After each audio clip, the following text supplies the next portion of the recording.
അങ്ങനെ കാത്ത് കാത്ത് നമ്മളുടെ എരുന്തുകാരൻ വന്നു കേട്ടോ. ഒന്ന് ഇതേ ആൾ പോകുന്നുണ്ട്. അപ്പോൾ നമ്മുടെ ആളുടെ കയ്യിൽ നിന്ന് കുറച്ച് എരുന്ത് വാങ്ങിയിട്ടുണ്ട്. ആളുടെ കയ്യിലുള്ള ഒരു പാത്രത്തിൽ ഒരളവിൽ കേട്ടോ 30 രൂപയ്ക്ക് എങ്ങാണ്ട് നമ്മൾ എരുന്ത് വാങ്ങി.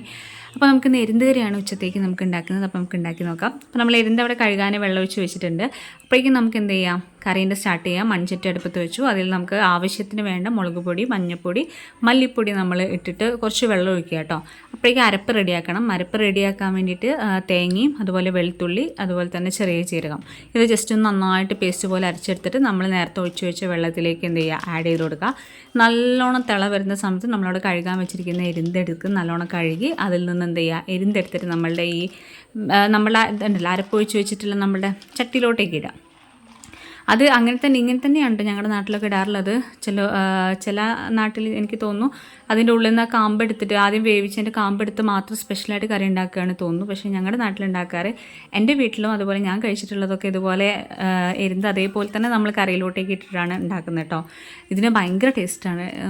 എനിക്കറിയില്ല, അത് കഴിച്ചവർക്കൊക്കെ അറിയുന്നുണ്ടായിരിക്കും, കഴിച്ച ശീലമുള്ള ആൾക്കാർക്ക് അറിയുന്നുണ്ടായിരിക്കും.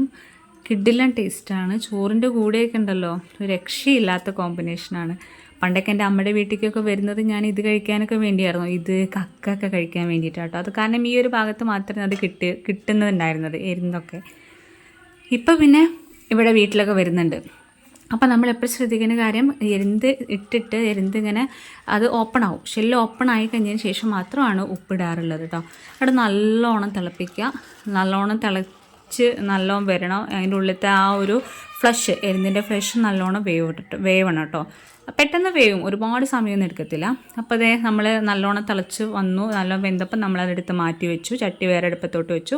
ഇനി നമുക്കിത് വറവിടണം. വറവിടാൻ വേണ്ടിയിട്ട് ഇത് ചീനച്ചട്ടി വെച്ചിട്ടുണ്ട്. അതിലേക്ക് എണ്ണ ഒഴിച്ച് കടുക് പൊട്ടിച്ച് ഉള്ളിയിട്ട് അതുപോലെ കറിവേപ്പില ഇട്ടിട്ട് നന്നായിട്ട് ഇളക്കി എന്താ ചെയ്യുക, വറവിൻ്റെ പരുവാക്കിയിട്ട് ഇനി ആ വറവ് നമ്മൾ നേരത്തെ മാറ്റി വെച്ച് നമ്മുടെ ചട്ടിയിലോട്ടേക്ക് ഇട്ട് കൊടുക്കുകയാണ്. അപ്പോൾ ഇതോടുകൂടി നമ്മളുടെ കറി റെഡി ആയിട്ടുണ്ട് കേട്ടോ. അപ്പോൾ ഇതാണ് കറി. ഭീകര ടേസ്റ്റാണ്, ഭീകര സ്മെല്ലുമാണ് കേട്ടോ. അപ്പോൾ നമുക്ക് ഉച്ചത്തേക്ക് കഴിക്കാൻ ഇപ്പോൾ അതൊക്കെയാണ്: ബീട്രൂട്ട് ഉപ്പേരി, ഉണക്കമീൻ, അച്ചാറ്, പിന്നെ നമ്മുടെ എരുന്ത് കറി. എരുന്ത് ഇങ്ങനെ തന്നെ കഴിക്കണം കേട്ടോ. ഇങ്ങനെ കഴിച്ച് അത് ആദ്യമായിട്ട് കഴിക്കുന്നവർക്ക് ഒരു ബുദ്ധിമുട്ടുണ്ടാകും, പക്ഷേ കഴിച്ച് ശീലമുള്ളവർക്ക് ഞാൻ പറയുന്നത് മനസ്സിലാവുള്ളൂ. അപ്പോൾ ഇത്രയേ ഉള്ളൂ.